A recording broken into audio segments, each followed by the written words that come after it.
മർമ്മപ്രധാനമായ സ്ഥലങ്ങളിൽ നിങ്ങൾ ഏവരും ഉറച്ചു നിന്നുകൊണ്ട് ഭീഷ്മ പിതാമഹനെ കാത്തുരക്ഷിക്കുകയും അദ്ദേഹത്തിന് പരിപൂർണ പിന്തുണ നൽകുകയും ചെയ്യണമെന്ന് ദുര്യോധനൻ പറയുമ്പോൾ അദ്ദേഹത്തിന് സന്തോഷം ജനിപ്പിക്കുമാറ് ഭീഷ്മ പിതാമഹൻ സിംഹഗർജനം പോലെ ശബ്ദമുണ്ടാക്കിക്കൊണ്ട് തൻ്റെ ശംഖെടുത്ത് ഊതി. തുടർന്ന് യുദ്ധരംഗം പലവിധ വാദ്യഘോഷങ്ങൾ കൊണ്ട് ശബ്ദമുഖരിതമായി തീർന്നതായി സഞ്ജയൻ ധൃതരാഷ്ട്രോട് വിവരിച്ച് പറയുന്നു. അതാണ് ഈ സന്ദർഭം. മലയാള പരിഭാഷ.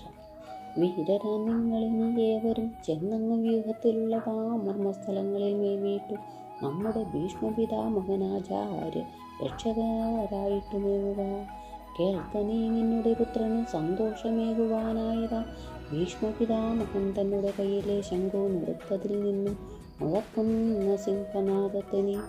പിന്നെ അനേകമാം ശംഖനാദങ്ങളും ചെണ്ട പെരുമ്പറ കാഹളനാദവും പെട്ടെന്നൊരുമിച്ചുയർന്നൊരു ഘോഷമായി അങ്ങനെ 4 ദിക്കിങ്കൽ മുഴങ്ങുന്നു.